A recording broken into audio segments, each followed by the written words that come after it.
So there's a little app called Angry IP that I downloaded. I've installed that to my machine, and what it is an IP scanner that just tells which, uh, I guess, IP addresses in a range of IP addresses have something connected to it. I need to connect my Pi, boot it up, and then run Angry IP scanner to find out what the IP address of my Pi is. This is right after I've run the flashed the OS, put it in the Pi, booted it up. Then I'm going to scroll down, and again I see my laptop, and I see that octopi.local is on IP 102 here at the end. Now, since all the other numbers are the same, I'm just going to tell you the last three numbers, and that should be the one or two numbers that you're worried about. So we're on .102. So I wrote that down. And now we need to go to Chrome, go to Secure Shell, Connection, Dialog. This will make it so that we can log in. So I'm going to make a new connection because I know it's not either 100 or 20. It's 102, so I'll do a new connection. I'll type the same username.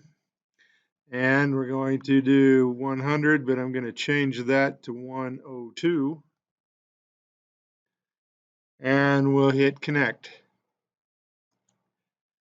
Now, when I get this message, it says somebody at a different IP address is trying to establish a connection. Are you sure you want to do this? We're going to type yes, enter, and then our password again, RASPBERRY, enter. And we see down here that it comes up as Octopi, and it says Pi at Octopi. So that's the name right now. Now everybody's is named Octopi, so that's why we have to do this one at a time. Because if everyone tries to and it sees all these octopi trying to log in, it's not going to know which one goes to which IP address, and it gives it headache. So at this point, we need to change our host name, which is the point of this video. So I'm going to type sudo space raspi -config. So let's talk about Linux here for just a second. Sudo gives us administrator rights to be able to do what we want to do next. Raspi.config, since this is a config file, Raspi stands for Raspberry Pi configuration. So we're trying to configure our Raspberry Pi, which we want to do. So we'll type raspi.config and then hit enter. And it says, gives you a little bit of a lecture here for a minute. You can read through that. We're going to type our password again, which is Raspberry. Hit enter, and it brings us to our configuration tools. I want to click on the first one, System Options. And then I'm going to arrow down to host name.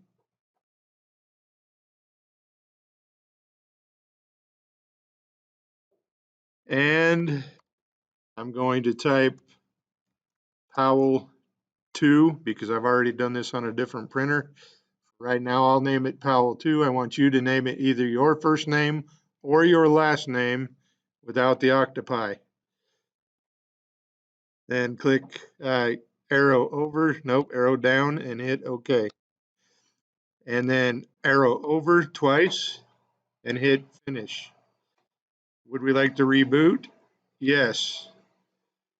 You'll see that we disconnected from our Pi and it's asking us to choose another connection. So I have scrolled up and I'm going to choose another connection by hitting C. Apparently I didn't hear that. And then I'm going to select a new connection Actually, I already did that, so it should be there. If it is, you can just click in this list and it'll put it in for you. We just want to use the same connection we had before. However, if you don't do this all in the same day, your IP address will change the next time you connect to the network. So you need to find out if it's okay to turn on your Pi by asking me first. And if it is, I will double check on Angry IP and tell you which IP you've been changed to, and that's the one you'll need to use here. So we'll go ahead and hit enter to connect again. It asks for our password, which is Raspberry in this case. That will come up. And now we see right up here that we're on 192.102.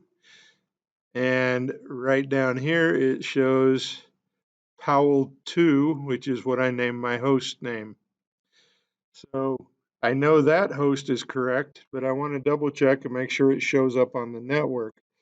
So go back to Angry IP, and right now you see the old name that it had. I'm going to hit start, and yes, that will rescan our IP addresses on this network. And we'll scroll down, and we see my laptop. And as soon as it finishes, it will show us, hopefully, that the name on that IP address, 102, has been changed to powell2.local. And if it does say whatever you change yours to, then you know it was successful and worked properly. If it doesn't show up, that means you might have done something incorrect and you'll need to go redo this, rewatch the video and redo this. So that's how you change the host name. The next video, we'll talk about how to change your IP address to a static IP